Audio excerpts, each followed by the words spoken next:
Hi, welcome to my channel. This is Zero to Genius in Commerce and Accountancy classes. So நான் வந்து இப்போ first class start பண்ணுற போகிறேன் 12th standard. So Accountancy Unit 1 Accounts from Incomplete Records. So இது introduction first பார்க்கலாம். So Accounts from Incomplete Recordsனா meaning என்னன்னாக்கா like நம்ம அக்கௌண்ட்ஸில் பார்த்தீங்கன்னா எப்பவுமே டபுள் என்ட்ரி மெத்தட் தான் ஃபாலோ பண்ணும். ஃபார் எக்ஸாம்பிள் கேஷ் சேல்ஸ் நினச்சிங்க. So cash account data to sales account. So cash புக்கிலும் record பண்ணுவோம், சேல்ஸ் புக்கிலும் ரெக்கார்ட் பண்ணுவோம். ஆனால் சில பிஸ்னஸில் பார்த்தீங்கன்னா சின்ன சின்ன பிஸ்னஸ்ஸு அவங்களுக்கு வந்து சில அக்கௌண்டிங் நாலேஜ் இல்லாதவங்கெல்லாம் வந்து like they will not follow double entry system. So அது மாதிரி புக்ஸ் மெயின்டைன் பண்ணுறது என்ன சொல்லுவாங்கன்னா இன்கம்ப்ளீட் புக்ஸ் ஆஃப் ரெக்கார்ட்ஸ்ன்னு சொல்லுவாங்க, ஆர் சிங்கிள் என்ட்ரி சிஸ்டம் சொல்லுவாங்க. ஸோ இதில் பார்த்தீங்கன்னா ஓன்லி பர்சனல் அக்கௌண்ட் அப்படின்னா கஸ்டமரோட டீட்டெயில்ஸு, டேட்டாஸோட டீட்டெயில்ஸு, கிரெடிட்டாஸோட டீட்டெயில்ஸு அவங்க டீட்டெயில்ஸ் மெயின்டைன் பண்ணுவாங்க along with the cash book. இது மட்டும்தான் அவங்க மெயின்டைன் பண்ணுவாங்க. ஸோ இது வந்து ரொம்ப இன்கம்ப்ளீட்டாக இருக்கும், அன்சைன்டிஃபிக். லைக் யாருமே வந்து இது மாதிரி புக்ஸ் நம்ம வந்து மெயின்டைன் பண்ணாக்கா you can't go for a tax purpose or you can't go for a legal பர்பஸாக நீங்கள் வந்து இது ப்ரூஃபாக காட்ட முடியாது. இதுதான் வந்து இதோட கான்செப்ட். ஸோ இது ஆல்ரெடி நான் ப்ரீவியஸ் வீடியோஸில் நான் போட்டிருப்பேன். ஏன்னா நான் என்னோடய டிஸ்கிரிப்ஷனில் அதோட எக்ஸ்ப்ளனேஷன், தியரியோட எக்ஸ்ப்ளனேஷன் நான் உங்களுக்கு ஷேர் பண்ணுறேன், ரைட்? ஸோ இதில் பார்த்தீங்கன்னா நம்ம அது மாதிரி ஃபஸ்ட்டு ப்ராப்ளம்ஸ் பார்க்க போகிறோன்னாக்கா 3 types ஆஃப் ப்ராப்ளம்ஸ் பார்க்க போகிறோம். So excluding debtors account, creditors account. Like நம்ம கேல்குலேட் பண்ணுறது profit and loss account. First நம்ம பார்த்தீங்கன்னா calculation of profit and loss account. Second பார்த்தீங்கன்னா மிஸ்ஸிங் ஐட்டம் சொல்லுவாங்க, அதை பற்றி படிப்போம். Statement of affairs, balance sheet. So நம்ம வந்து இந்த சிங்கிள் என்ட்ரி சிஸ்டமில் பார்த்தீங்கன்னா நம்ம எதுவுமே மெயின்டைன் பண்ண மாட்டோங்க. Like trading account, profit and loss account, journal entry, ledger எதுவுமே மெயின்டைன் பண்ண மாட்டாங்க. அவங்க வெறும் சில அக்கௌண்ட்ஸ் மட்டும்தான் மெயின்டைன் பண்ணுவாங்க. அது என்னென்ன அக்கௌண்ட்னாக்கா personal account and along with the cash book. இது ரெண்டு மட்டும்தான் அவங்க மெயின்டைன் பண்ணுவாங்க. மீதி ரியல் அக்கௌண்ட், நாமினல் அக்கௌண்ட் எல்லாத்தையுமே ஸ்கிப் பண்ணிடுவாங்க. ஸோ இப்போ நம்ம என்ன பண்ண போகிறோம்னா அது மாதிரி இருக்க டைமில் வந்து ரொம்ப டிஃபிகல்ட்டு ப்ராஃபிட் அண்ட் லாஸ் எல்லாம் ஃபைண்ட் அவுட் பண்ணுறது. நம்மளுக்குன்னு ஒரு மெத்தட் இருக்கும். ஸோ இந்த சிங்கிள் என்ட்ரி சிஸ்டமில் ஒரு மெத்தட் இருக்கும், அதை ஃபாலோ பண்ணாக்கா நம்மளுக்கு ப்ராஃபிட் அண்ட் லாஸ் கேல்குலேட் பண்ணுவோம். நெக்ஸ்ட் வந்து மிஸ்ஸிங் ஐட்டம். மிஸ்ஸிங் ஐட்டம்னா ஏதாவது ஒரு மிஸ் ஆகிருக்கும். லைக் உங்களுக்கு வந்து opening capital, closing capital something ஏதோ கொடுத்துருப்பாங்க, மிஸ் பண்ணியிருப்பாங்க, அது நம்ம ஃபைண்ட் அவுட் பண்ணுவோம். Next one statement of affair. Statement of affair just like a balance sheet. So நம்ம பேலன்ஸ் ஷீட்டில் பார்த்தீங்கன்னா எப்பயுமே டேலி ஆகிடும். இதில் பார்த்தீங்கன்னா நம்ம என்ன ஃபைண்ட் அவுட் பண்ணுவோம்னா கேபிட்டல் ஃபைண்ட் அவுட் பண்ணுவோம். அதுக்காக தான் நம்ம ஸ்டேட்மெண்ட் ஆஃப் அஃபேர் பண்ணுவோம். ஸோ இதுதான் இதோட கான்செப்ட். ஸோ இதோட ப்ராப்ளம்ஸ் நம்ம பார்க்கலாம், ரைட்? ப்ரொஃபார்மா பார்த்தீங்கன்னா எப்படி இருக்குன்னா statement of profit or loss for the year ended. So profit or loss for the year ended particulars rupees. Capital at the end of the year. So capital வந்து end of the இயரில் எவ்வளோ. add drawings during the year. So drawings-னா any amount withdrawn for personal, anything withdrawn for personal use, அது drawing சொல்லுவாங்க. அது என்ன பண்ணுவோம், நம்ம ஆட் பண்ணுவோம். ஸோ க்ளோசிங் கேபிட்டல், drawings ரெண்டுத்தை ஆட் பண்ணால் நம்மளுக்கு இந்த டோட்டல் வரும், லெஸ்ஸு. ஸோ அடிஷ்னல் கேபிட்டல் நம்ம மைனஸ் பண்ண அட்ஜஸ்டட் கேபிட்டல்ஸ் வரும். ஸோ நான் அப்படி போடாமல் ப்ரொஃபார்மா ஒரே வாட்டி இப்படி போட்டிருப்பேன். Less additional capital or further capital or fresh capital. So additional capital extra capital, you are getting an extra capital. So extra கேபிட்டலை வந்து நம்ம இங்கே போடுவோம் இன்னொரு காலமில். Then less opening capital. இது ரெண்டுத்தை நம்ம இங்கே உள்ளார ஆட் பண்ணிவிட்டு வெளியில் மைனஸ் பண்ணுவோம். மைனஸ் பண்ணிட்டு நம்மளுக்கு ப்ராஃபிட் ஆர் லாஸ் வரும். உங்களுக்கு ப்ளஸ் ஃபிகர் வந்தால் ப்ராஃபிட், மைனஸ் ஃபிகர் வந்தால் லாஸு. ஸோ நம்ம ஒரு ப்ராப்ளம் மட்டும் பார்க்கலாம் இந்த பேஸ் மேலே, ரைட்? ஒரு ப்ராப்ளம் நம்ம பார்க்கலாம், எக்ஸசைஸ் ப்ராப்ளம். ஸோ நீங்கள் இல்லுஸ்ட்ரேஷன்ஸ் எல்லாம் நீங்கள் இது பார்த்தாவே உங்களுக்கு ரிவைஸ் பண்ணிக்கலாம். From the following particulars, ascertain profit or loss. Capital at the beginning of the year 1st April 2018 5 lakhs. Capital at the end. So இது beginning na opening, end na closing. Additional capital 1,20,000. Drawings during the year.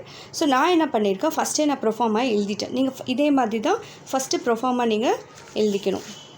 அப்போ தான் நம்மளுக்கு problem போடுறப்ப ஈஸியாக இருக்கும்.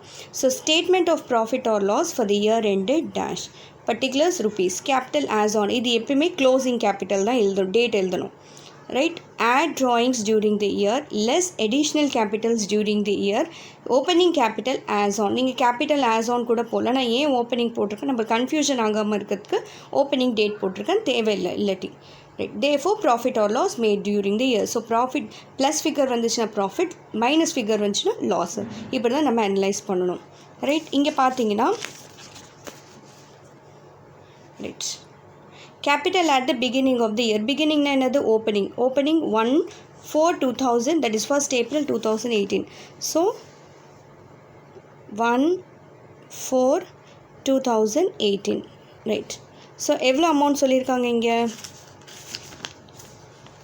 So 5 lakhs. So 5 lakhs நான் இங்கே போடும்.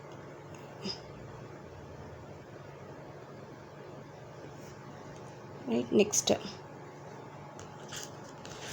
நெக்ஸ்ட்டு பார்த்தீங்கன்னா capital at the end of the year. So 31st March 2019. So எப்பயுமே இங்கே நம்ம எண்ட் ஆஃப் த டேட் தான் எழுதணும்.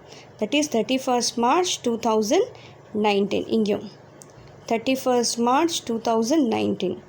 ஸோ எவ்வளோ amount? It is 8,50,000. So 8,50,000. Next drawings. So additional capitals 1,20,000. So additional capital. So இது ரெண்டும் மட்டும் தான் இன்னொரு காலமில் போடுறேன். 1,20,000. நெக்ஸ்ட்டு ட்ராயிங்ஸ் நம்மளுக்கு கொடுக்கல. ட்ராயிங்ஸ் டியூரிங் தி இயர் கொடுத்துருக்காங்க 70,000. ஸோ 70,000. ஸோ இதுமாதிரி ப்ரொஃபார்மா போட்டால் நீங்கள் அதை பார்த்துட்டே போட்டுடலாம், ஈஸியாக இருக்கும். ஸோ நம்ம எல்லாத்தையும் ஃபில் பண்ணிட்டோம். ஃபர்ஸ்ட் நம்ம இது ரெண்டுத்தை ஆட் பண்ணலாம். So 0,0,0,0,7 12 2 carry 1. ஸோ 9,20,000. ஸோ 9,20,000. இது டோட்டலாக நான் வெளியில் ஆட் பண்ணிக்கிறேன். ஆட் பண்ணிட்டு வெளியில் போடுறேன். That is 6,20,000. 6,20,000 மைனஸ் பண்ணால் ப்ளஸ் ஃபிகர் வந்தது. ஸோ 9,20,000 6,20,000 எடுத்துட்டா I will get 3 lakhs. So my answer is profit. So loss இல்லை. ஸோ இதை நீங்கள் லாஸ்ட்டில் போட்டுக்கலாம், ப்ராஃபிட்டாக லாஸான்னு. ஸோ நான் ப்ரொஃபார்மாக்காக நான் இப்படி இது மாதிரி போட்டிருக்கேன். நீங்கள் ஆன்சர் பேஸ் மேலே ப்ராஃபிட்டாக லாஸான்னு போட்டுங்க. ஸோ அவ்வளோதான் இந்த ப்ராப்ளம். ஸோ செகண்ட் ப்ராப்ளம் பார்க்கலாம். ஸோ செகண்ட் ப்ராப்ளம் நான் ஆல்ரெடி ப்ரொஃபார்மா போட்டு வச்சுட்டு same thing, statement of profit or loss for the year ended. So particulars rupees, capital as on. So second problem பார்க்கலாம். Second problem பார்த்தீங்கன்னா, from the following particulars ascertain profit or loss. Capital as on 1st January 2018 2,20,000. Capital as on 31st December 2018 1,80,000.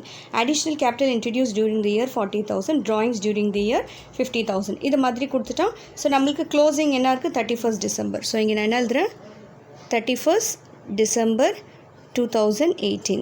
So இங்கே 31st December 2018. Opening date என்ன இருக்குது? 1/1/2018. Right.